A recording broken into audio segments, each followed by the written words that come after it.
do is leave this last error and put up, because it says that this is to be reported to the administrator. Okay. Send him this info, so I thought maybe tomorrow, if he has time, I could just take this computer down and I'll leave this error message it's putting up. It's a transient error for logging into our city mail. Well, see, I had the same problem, and I just logged off and logged back on. I shut my computer down and started back up, and I got in. That's what I did. It restarted the whole thing, and there was an update. Let the update go through, and it's still just a pain in the keister.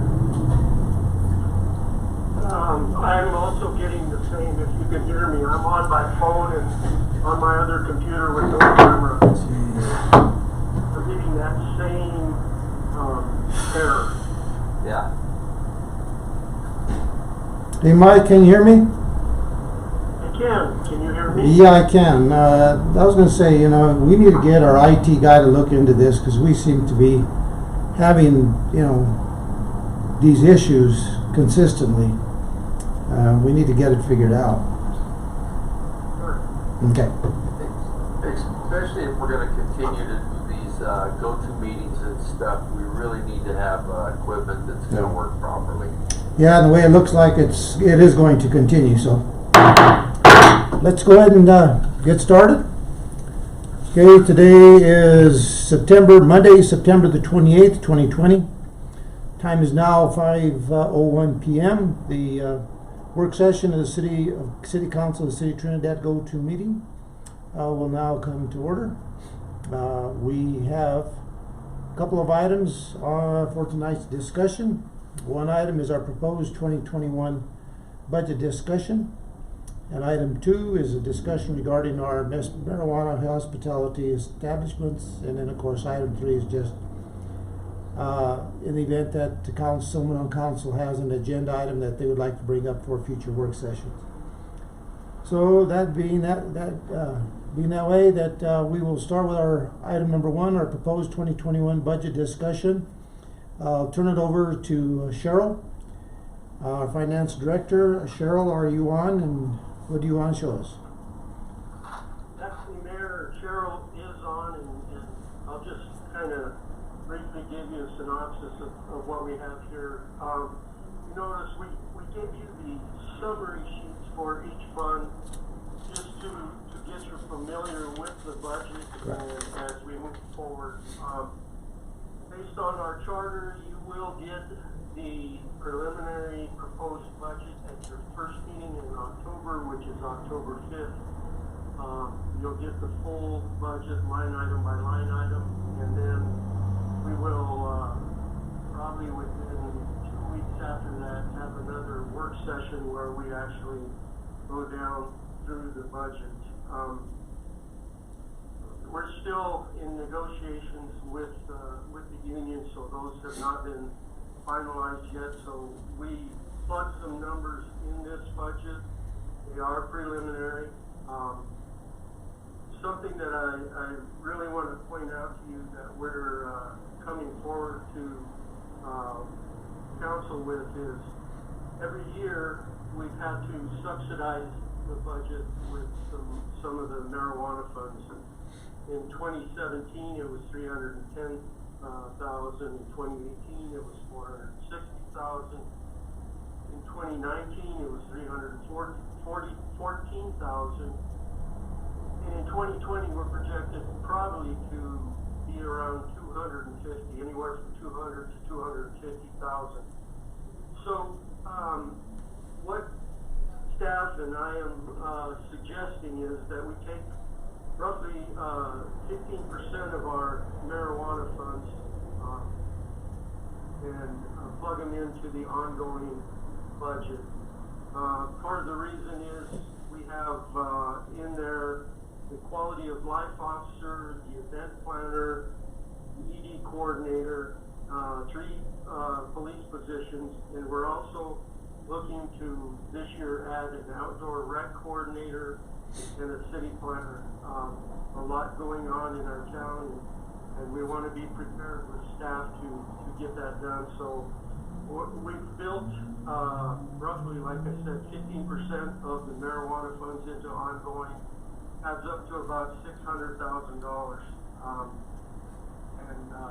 You know, that's subject to council approval, but that's just to let you know that we put that in there.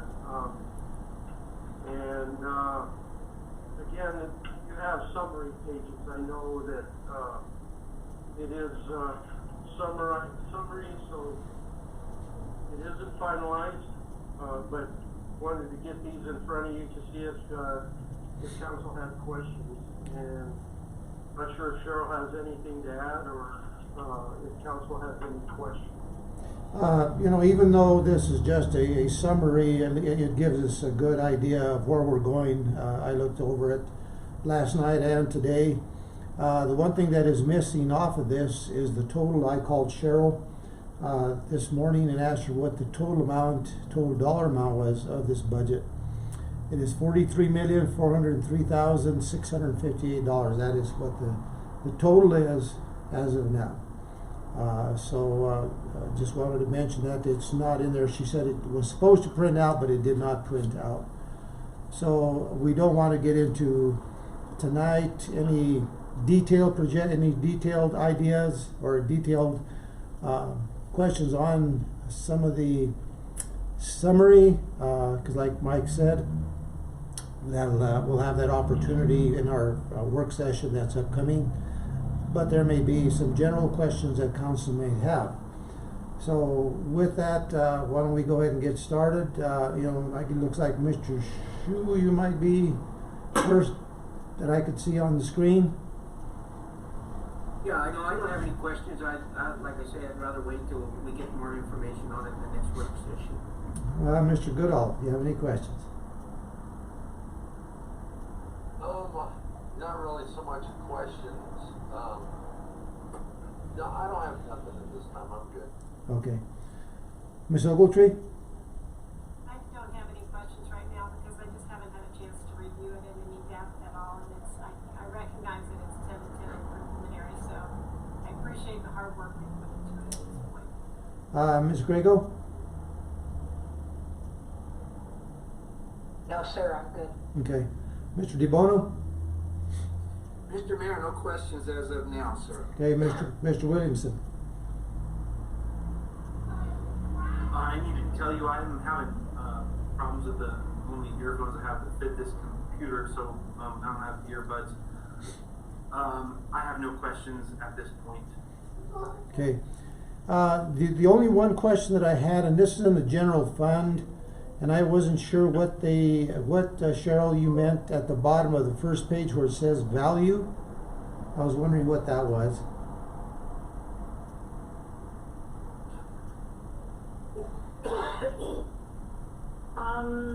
It looks like there's a calculation error. Can you hear me? Yes. And I didn't catch that. I apologize. If you give me a few seconds, I'll figure out what that number should be. Okay.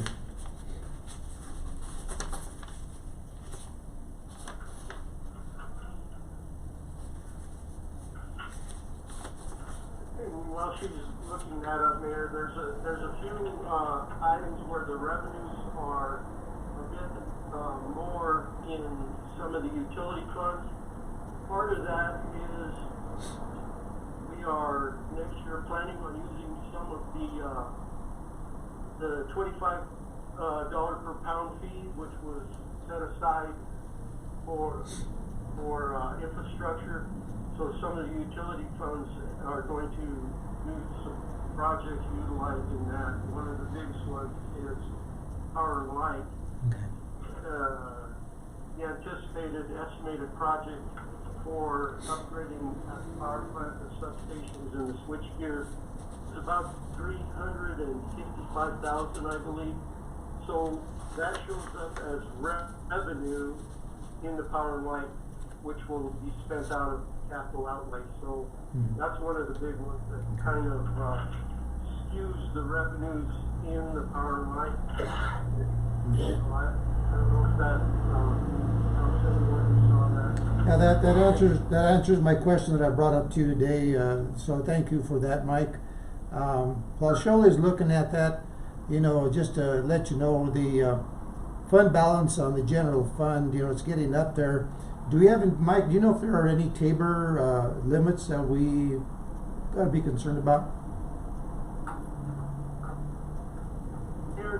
There is not Tabor limits. We're good with all of our restricted funds for operations, but as our rainy day funds grow, we need to staff and we'll bring before council a resolution to actually commit those funds to a project. It skews the budget and it adds to the overall fund balance available at the bottom. Makes it look like we have a lot more. We do have that money, but we want to commit that to projects, infrastructure projects or some project. It doesn't lock you into that, but a resolution can change if we decide to do a different project. But that will be brought before council soon. We're calling them rainy day funds, and it's a great budgeting tool, and we have that money, but we need to, for our auditor. And actually, last week when Miss Grego and I and Mike and Cheryl met with Dixon, he brought that up that we needed to do that. So that's the reason that it will be being brought forward. Cheryl, did you come up with anything on that value? Yes.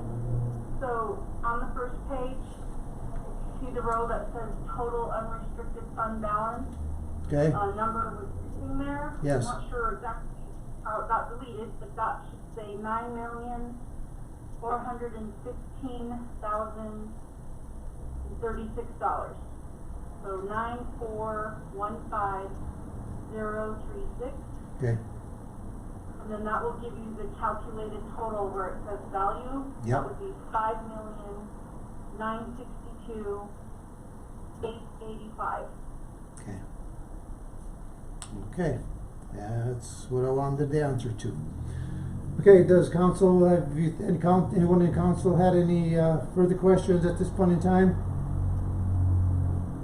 None? Okay. All right, let's go ahead and move on to discussion number 2, discussion regarding marijuana hospitality establishments. And what we want to do with this tonight, like I said, this is just I don't want to go back. I know the last time we met on this, everyone had an opportunity to voice their opinion. What I would like to know tonight is we'll start with individuals to see if they have anything in addition to add or subtract, and then we will move forward with what our thoughts are, whether we want to move forward or not. So with that, Mr. Shu, do you have anything that you would like to add concerning marijuana hospitality establishments? No, I don't have anything other than what I said before, so. Okay. Rusty? The only thing I have to say is, we heard from both sides of the story. This is the first time I believe we've had the marijuana industry come to us and ask for anything. They've given a lot to this community, not only in sales tax, but what they donate to different organizations. And I think it's, at some point, I hope they don't turn their back on us as this doesn't go through what we're about to do for them. They haven't asked us for much, and I think we should take that into consideration. And sustaining the income that we get from marijuana is, once again, we're looking at tapping into that money even further for more stuff. And we can ill afford for that industry to not be successful. That's all I have. Okay. Ms. Ogletree? Well, I've been giving this a great deal of thought. I have been doing research and talking to people pro and con. I've been thinking through every angle that I can come up with on this because I think it's a critical decision for the city to make, and I want to make sure that we have thought angles on it. And I have some things I'd like to offer into our conversation, and if it takes me a while to get through them, and I'll try to get through them, but I have put a lot of thought into it, so I hope that you'll hear it with that mindset. First of all, I think this is primarily a question for the city of Trinidad and its residents. I appreciate and think that it's fine that we have heard from so many people who live in the county and outside the county about it and their thoughts on it, but this is our decision. And I think that's an important thing to keep in mind. I think the opposition that I've heard that's been outlined, it basically goes to opposition to the sale and use of marijuana generally in the community. It hasn't really had to do with what this would present for us as an opportunity. I think that if there are problems that people see that are arising from the sale of marijuana in our community, then we should certainly address them. But this isn't the forum for doing that. This is an entirely different idea. I think it's important to note, too, that there were slightly more people who came forward during the public forum who expressed support for the idea than people who were opposed. I think state law gives us a great deal of discretion and power on how we could do this if we chose to do it, to regulate how it could be done and where it would be done. And it permits us to consider several different kinds of cannabis hospitality establishments. And we don't have to there's no one size fits all. And as I looked around the state and I saw what was going generally, each community is deciding what it wants to do with it. And so we have that opportunity as well. There are lots of pros and cons that I came up with, and I'll try to go through them quickly. And I would love to hear all of your thoughts on these things too. From my perspective, strong pro is that it would create a space for in the community for the use of cannabis by visitors and residents who want to use cannabis socially. The con on that is that there are people in the community who don't think that would be offensive to observe, and they want cannabis use to be discouraged and hidden from view. And on balance, I see between those two interests that the better idea is to create a safe, legal, regulated place for use of cannabis, and that that's preferable to communicating some kind of an ambivalent or confusing message in our community about its use.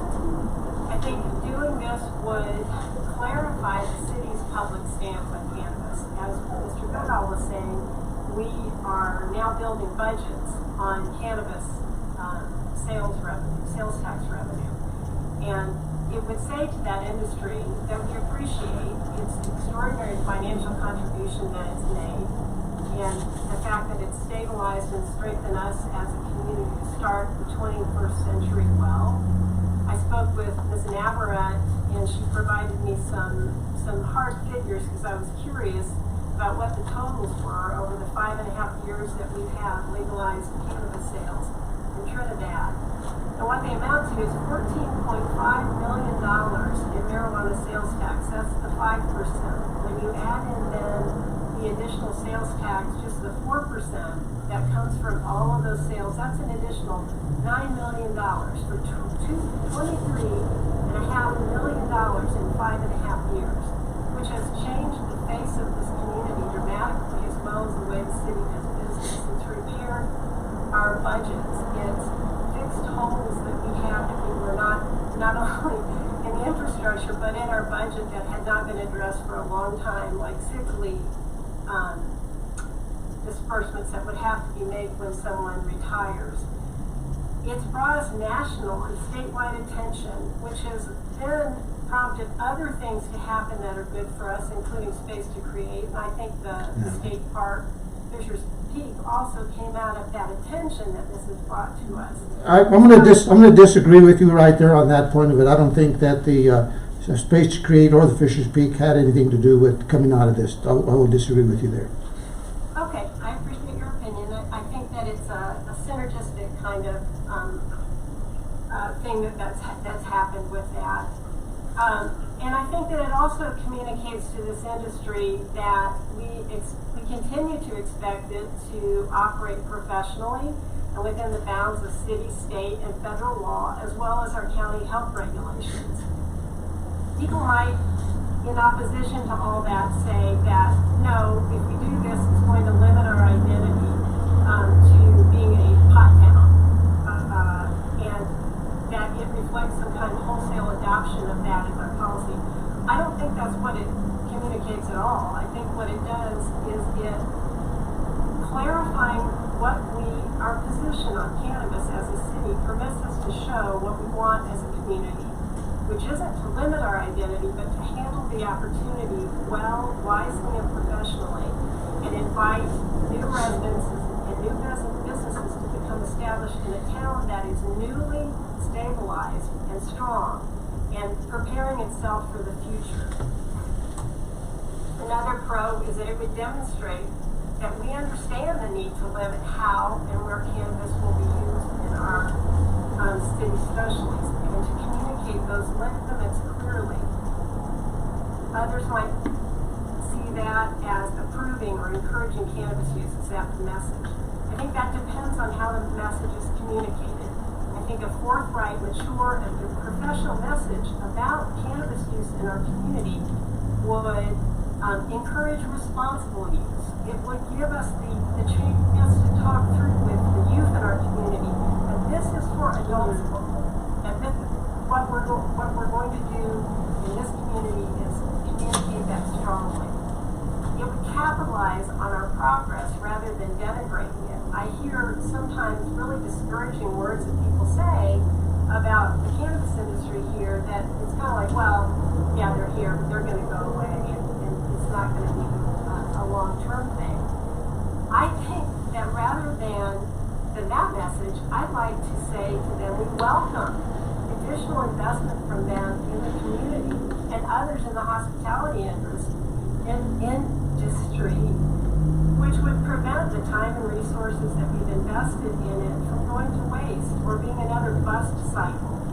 It would encourage us to be open about further growth and stabilization so that we can escape the repetitive boom and bust cycle that we've had in the past. And one of the strongest points that people kept making in the conversations that we've had so far is that what does it communicate to the youth of our city? And I listened to all that, and I thought, I heard what they were saying about the morality and the ability to say something about disapproving it to youth. But I think it also, doing this would communicate another strong message to our youth, which is that appropriate use of cannabis, like alcohol, requires boundaries, age limits, amounts, geographic, environmental boundaries that are critical to its safe use. And that integrity and what you do and say is important, that we recognize that inviting an industry to our city and accepting the benefits financially that come with it places us on a duty to uphold the highest standards. Integrity in words and actions is critical to our future, to our success. Young people in this city too often see the effects of alcohol and drug abuse. Regulating social use through such a policy would communicate a strong message about the importance of appropriate time and place limitations on substance use, any substance use that we use as human beings to relax, to enjoy time with friends, or to alleviate pain. And talking about that and bringing those matters to the light of day is healthy for our community. If we say no, if we turn our backs on this opportunity, that also communicates things. And I think it communicates some problematic messages to our community. Who's watching closely how we handle this. One of them is that as a community, we're somewhat obtuse and hypocritical on the issue. On the one hand, we gladly accept financial rewards, fix our city's financial infrastructure problems, build our financial present and future on it, while on the other hand, somehow looking down on the industry as if it's a stain on our community. Secondarily, we're unable to look at our community's problems with clarity and deal with them.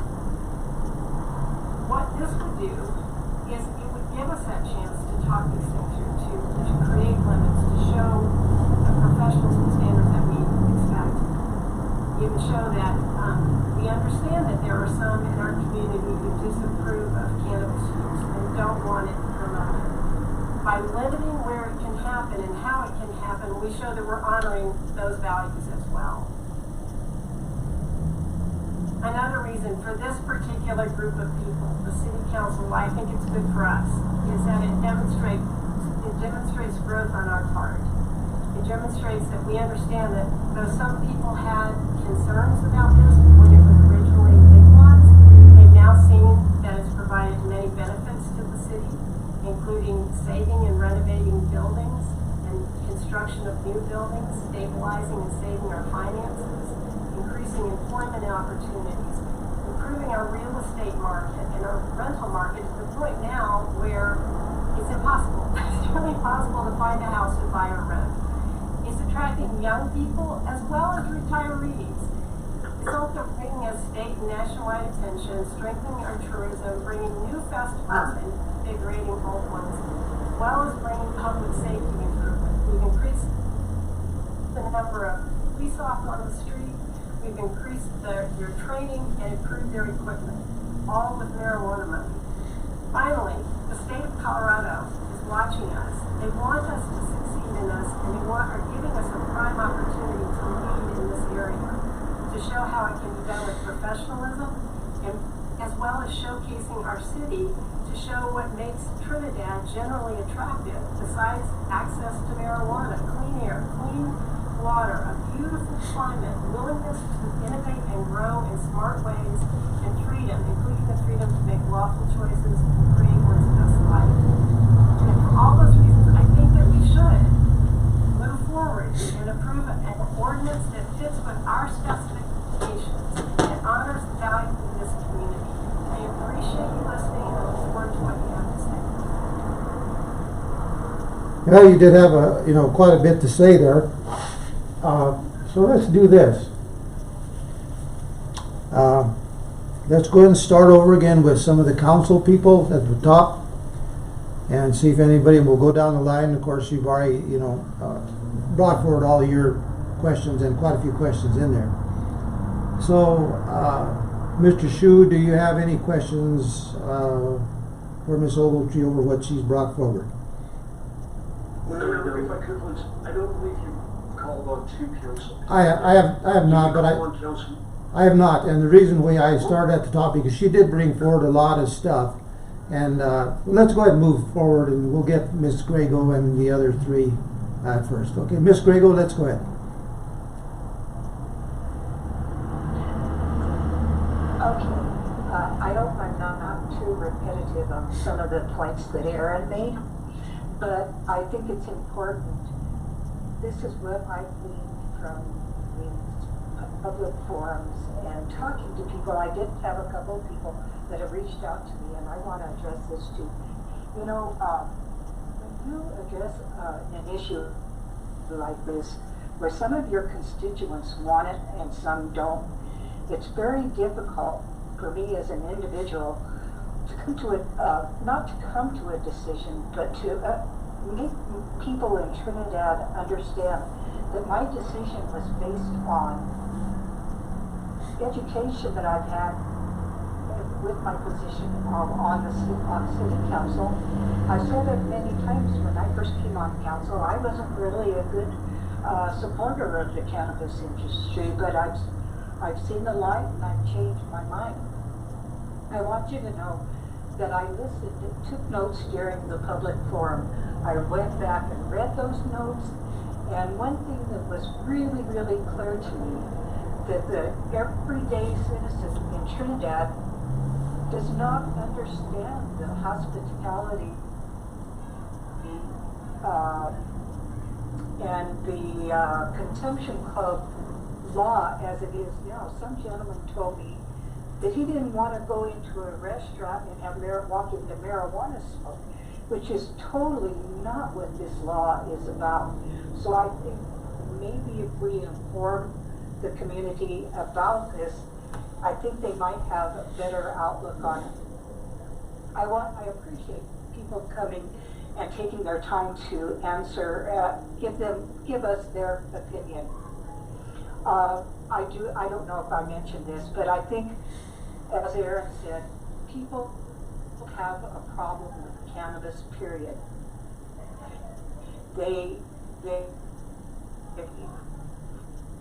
That is the outstanding issue that I heard that night. That was sort of the public meeting. One of the citizens that came to see me at my office mentioned that his quality of life was diminished because of cannabis, and I asked him, explain that to me. Why? What is your life been diminished? Your quality of been diminished? He said, I don't like the smell. Okay, so I said, you know what? That's so totally not the truth. Because as Aaron mentioned, every segment of this community has benefited from the profits that the cannabis industry has brought to this community. I mean, people don't realize because of cannabis, we have a brand new fire truck. And you know what that fire truck does? That keeps your insurance rates low, so it affects you. That's an improvement of quality of life. And I could go on and on and on. But during the COVID crisis, when other communities were hurting, we were able to sustain.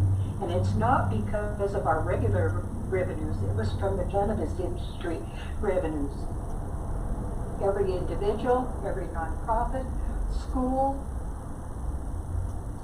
businesses, almost everybody that came and asked for money from the cannabis industry revenues that we garnered were given those funds. That is not a diminished quality of life. That's an improved quality of life. And the most important thing, and Aaron mentioned this as well, and I'm sorry, Aaron, but your points were so good. I have it down as well. But we're being hypocritical to say we're going to take your money, but we don't really like you, or we don't want you in our community. What my main intent is to say to people, they have been good business partners in the community. Every regulation, every tax that we've imposed on them, they have abided. And I'm sorry, I lost my train when somebody was talking, but everything that they've been asked of, they've done. And getting back to my mention when we were talking about the budget, have you seen how more dependent we are on cannabis revenues? I mean, at the beginning of this process, it was supposed to be something in addition to our regular revenues. But now with the economy as it is, cannabis revenues are really supplementing city services, and I think we need to look at that. I want to especially talk to the people out there that are listening to us tonight that are upset, because I am in agreement with the consumption clubs and the hospitality rooms, but let me tell you this is my community too. I raised my children in this community. I gave you a promise 3 years ago that I would never do anything that was detrimental to this community. And I mean it tonight like I meant it 3 years ago in all sincerity. If I thought this was going to hurt this community, I would absolutely say no way. So, I mean, we're all in this together, and I think we need to really look at this as in the context that Ms. Ogletree and I and Mr. Goodall have mentioned, that it is a win-win for this community. And I ask my fellow council members, if there's any way that we can compromise, if we can do a prototype or start researching or discussing this, I ask that you do that instead of completely saying no. And that's it. Thank you. Mr. DeBono? Thank you, Mr. Mayor. I don't really have a lot to say. I just wanted to say that, well, even though 7 members determine and predicate what the future holds for these consumption clubs for or against, I just feel we have to take a concerted look on how the people view the issue during the public forum, as well as the many pages of signatures that were submitted to the city in the past 3-4 weeks. I just believe there has to be a better regulatory model for what these clubs should look like. So I have concerns about liability, like I said about a month and a half ago. This has to do mainly with the city safety and liability. And I think it just needs to be more thoroughly thought out and presented better. Mr. Williamson.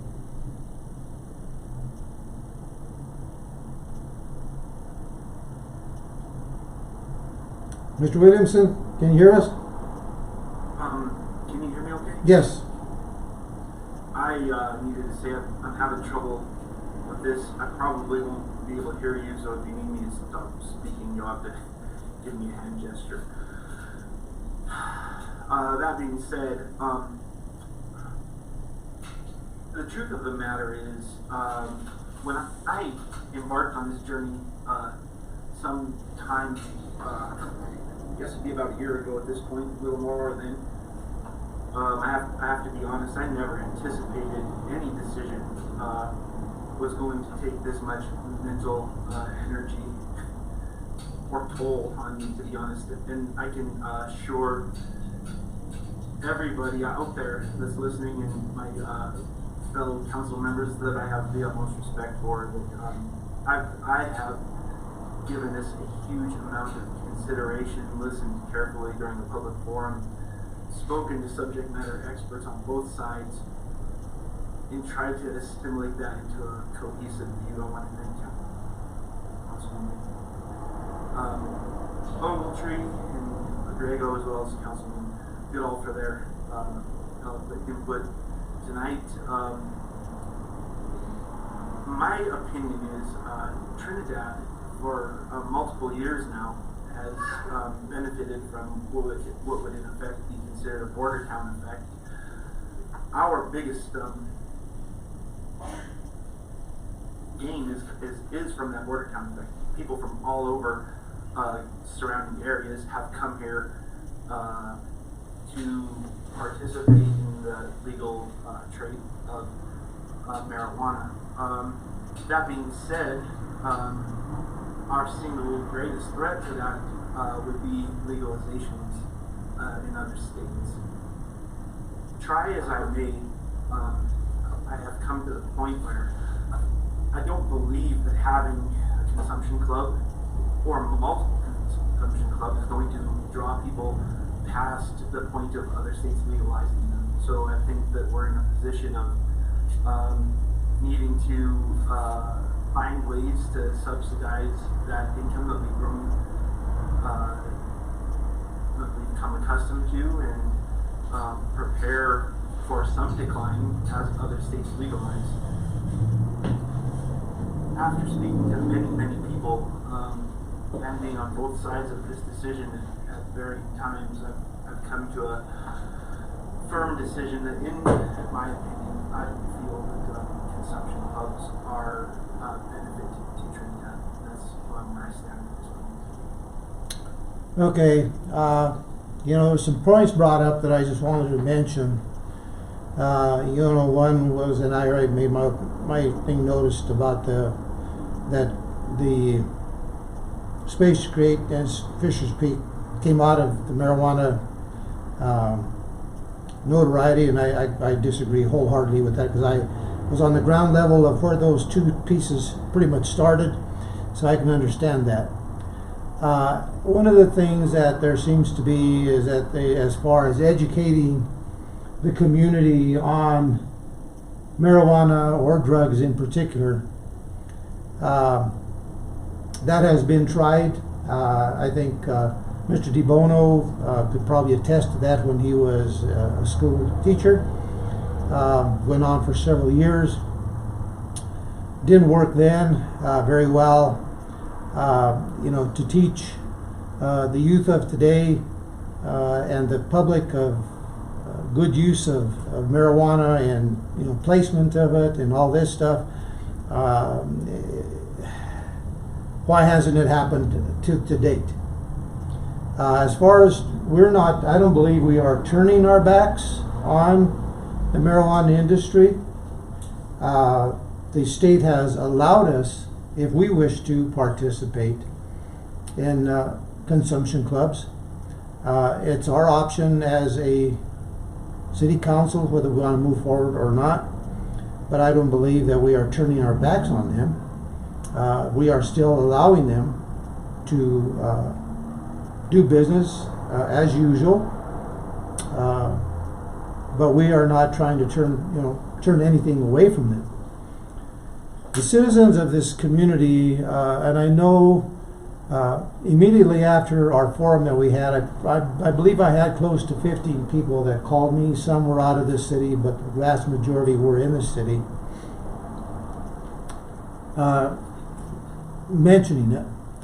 I had one person that was positive, that would like to see it, but all the rest were not for it. We got this petition that was signed. Of course, this petition has a number of people that are outside of the city of Trinidad, which would, even though they would get affected or not affected, however you want to look at it, but they would not have a say in regard other than just stating their position that they are not in favor of. So the vast majority of what the people are saying, enough is enough. They've accepted the marijuana industry as it is today, and I think to go back and push upon them another item like this, I think would cause a lot of headaches to us as well as to the community, and it could cause some issues with the cannabis industry, and that's what we don't want to do that. So we've got to be careful that as far as that goes. There's been talk about allowing maybe a one or two to start thinking about it. Well, 1 to 2 would turn into 3 to 4 to 5 to 6 to 8 or 10 to 10 to 12, and that in itself would be a major issue because, in all fairness to the cannabis industry, if you have one, you should allow many, and that's where the citizens of Trinidad, I think, we would have a revolt on our hands. So that is something that I wanted to bring up.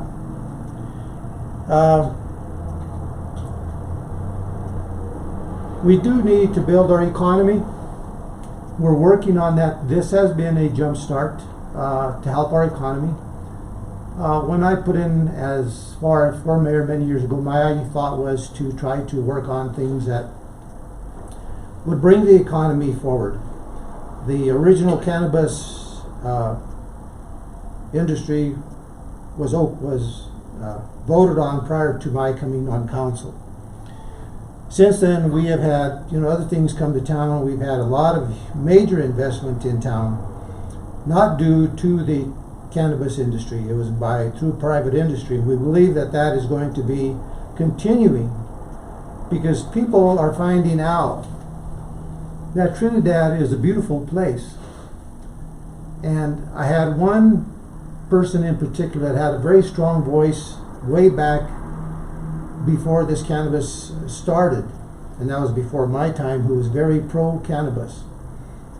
And she called me and said, Phil, I know I was for it way back then. I'm still okay with the cannabis industry, but to move forward with this hospitality, I am not in favor of. So that is one person that has a changed view of the hospitality as far as hospitality goes. Getting back to the economy, we have seen things that are in the making right now that I believe are going to continue to increase our economy in Trinidad. My view is we have this cannabis industry, it's here to stay. Whether we gain, the momentum, we get a lot of money from it, sure. In time, like a lot of people are saying, we may lose some, which may be inevitable. But like Mr. Williamson said, we need to work on things that are going to bring additional industry to the community. I believe our Fisher's Peak is one of them. I believe our Space to Create project is another. And as we know, the mine is still in consideration for the economy. And of course, that's an up and down thing that could happen at any point in time. But as this is too, the cannabis industry can have begin to dwindle at some point in time. So we need to try to build an economy that has multiple legs. We cannot bank on just one.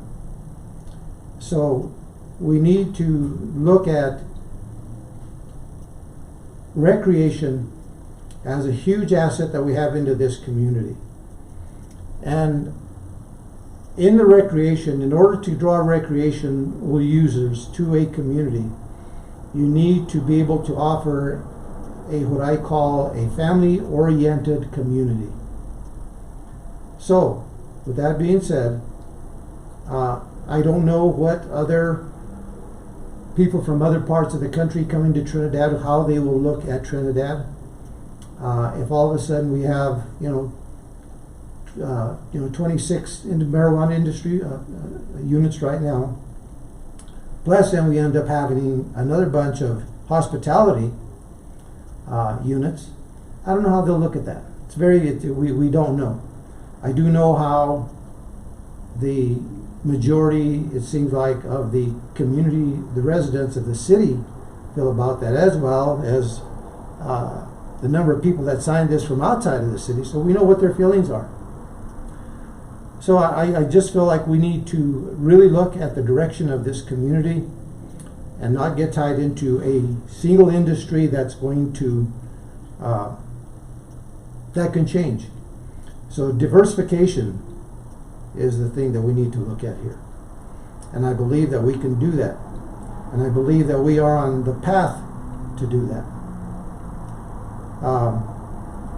Just wanted to mention that if there are residents out there that want to bring this forward in a referendum for 2021, that's up to them if they wish to do so. But then that would be something that the citywide residents of this community could bring forward if they wish to do so. But that would be up to them. With that being said, my position is I think I've said enough to show you my position. Mr. Downs, what do you think? Well, Mayor, council members, thank you. I mean, we know now clearly where everybody is, and it sounds like there are 4 of you who are opposed. And so I think, unless any of you have any other suggestions or alternatives, that this kind of puts this to rest for now. It's clear, and this is why I had asked that you have this conversation with staff. I was hoping that you would have this conversation as well in this, direction where you were headed. Because after all the discussion you had, all the, the listening you have done and everything, it's, not, I believe, appropriate to go forward with it any more. And so, again, unless any of you have any other thoughts or feel like any other discussion is necessary. Les, I had a question for you. Is it an initiative or a referendum that people would pursue? It would be, I'm trying to think of the difference. It would be I believe it would be an initiative. Because it would be asking city council to take action. And who would know the answer to that question much better than me is Audra. I know I always defer to Audra. I'm just going to say that Audra would rest rather than me guessing. May I defer to Ms. Garrett, if I could, please? Please, Ms. Garrett. Audra? Yes, so because I don't rely on my memory at all, I'm looking in the charter as we speak, just to be sure. The reason I because in my experience, a referendum is when citizens refer a law that's passed for the public to vote on. An initiative is an idea where they're bringing it forward for the city to vote on as original legislation. I think that's absolutely correct. I think you are correct. It might, you know, in this case, it would probably be a referendum rather than, you know, especially if this was pursued by, I mean, thank you for answering your own question, Councilman Ogletree, but no, in good answer. I would just say that the proponents of this proposal were the ones who were initiating action, so that it would be a referendum, so that I understand not an initiative to have you take action, a referendum to have it done, if I understood your explanation. Audra, do you have the answer for us? Yeah, so the way our charter uses referendum is if council has approved an ordinance and the citizens wanted it repealed, then it's a referendum process.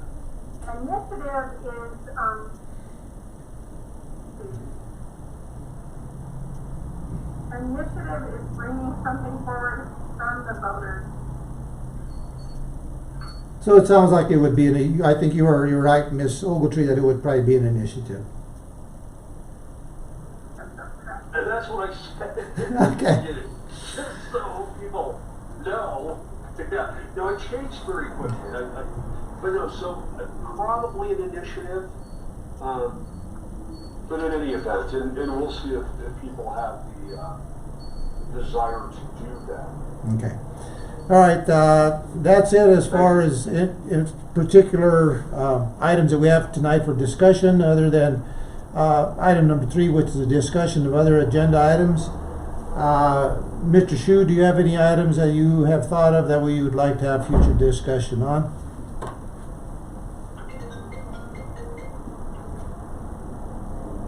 No, Phil, not at this time. Thank you. Okay.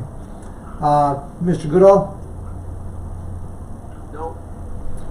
Ms. Ogletree? I was just going to touch base again with Les, Mr. Downs, about where we are on the murals policy, whether we're going to start looking at that. Yes, and I was going to say, I would hope that I will have something to bring forward to you, and if Mike and Roger and everybody will allow me to perhaps begin the next conversation on murals by the next work session. And I said they would, if the agenda will permit, yes, because you guys are asking me every once. No, I'm just kidding, but I know you want that, and I understand it. Darn it, I'd like to have things that you guys talk about. So yeah, I hope by the next work session. Yes, ma'am. That's all I have. Ms. Grego? No, I agree with Aaron. That's almost sounding like a beat tonight. I agree with Aaron. But I've gotten a lot of heat on social media for asking for some kind of regulation on murals. So I'd like to get that up in so people know I'm not the article bird that I look like. Mr. DeBono? No, sir, Mr. Mayor, no questions. Mr. Williamson? You know, it's the end of mosquito season. I think it may be a good thing to put on for this upcoming fall, winter, before you spring, just to discuss future mosquito control. If there's better options that are less impacting to the environment, I think that would be beneficial. And hopefully not take a lot of time. Yeah, that's actually a very good one, and I know we brought that up because some lady had brought it to our attention, and I think that would be a good one to try to take care of during the off-season time rather than wait till it's in season. So, Mr. Valentine, you might want to put that down as an item that we can discuss in the near future. I don't have anything other. I do have one item. I was on my Southwest Chief Amtrak Commission meeting this last Friday, and we had a presentation by Lisa Streisfeld, and it was on emissions. And what I'd like to do is I asked her if she would be willing to do a presentation to council on emissions. I mean, it was pretty startling, and she talked about not only trains, vehicles, buses, electric vehicles, electric trains, and each one, and how much emissions were given by each type of transportation, and the tons of emissions that were emitted daily just in Colorado. I mean, it was to me, it was quite startling. So what I'd like to do is I'd like to bring her forward in it probably would take her, I'm guessing 15 to 20 minutes to do her presentation. But you know, everybody is very concerned about the environment, and I mentioned to them that it would be good to get this out to as many people as we possibly could, because so many people are concerned about emissions and the environment. So I think I'd like to bring her forward to give us her presentation. So I will give Audra her email, and maybe get her a work session time to when we could bring her in to, to do her presentation. That's the only thing that I had. Has anybody thought of anything else? Mr. Valentine, do you have anything? Thank you, Mayor. I just a couple of things. I passed out or sent out an email. The Los Alamos County Health Department is doing a free COVID testing event that's being held in Walsenburg, in coordination with Los Alamos County and Wearsville County. Drive-through COVID testing. Actually, today, tomorrow, and Wednesday from 9 to 5 at the train depot in Walsenburg. The other thing I have to bring forward, I have to let you know that I will be actually working virtually. We've got a little bit of a family emergency. I'll be traveling to South Dakota. We'll leave on Sunday the 4th, but I will be in attendance virtually at all the meetings and stuff, and available by phone, by email. We'll be working virtually, but I appreciate giving me that time off, not being in the office. So that's all I have. Well, we have a good person now that is supporting you, and that is Audra, who has been there and done that. So we know that she can help make a lot of these decisions and guide us in many ways. And of course, you're available as well. But you have a very good person behind you as well. While we're on, also, I just wanted to mention for anyone that's listening in, is that if you can continue to get the word out about the census. There was something in the paper I saw where our census numbers were pretty close to, I think, state level, but we're not anywhere near where we could be if we got more people to answer to the census. So if you know of anybody who has not done their census, give them a little earful and say, sign up, because we could use all those numbers that we could possibly get. So anyway, that's it for tonight. Thank you for tonight's meeting, and we will see you next Monday, because next Monday on Tuesday is the Meet the Candidates night. So we are moving our meeting to Monday instead of Tuesday. All right. Good night to everyone. Thank you. Good night.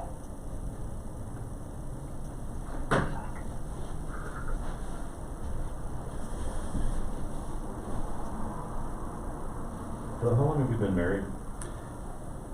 49 years. Oh, geez, you got me beat. Mine's 18 today.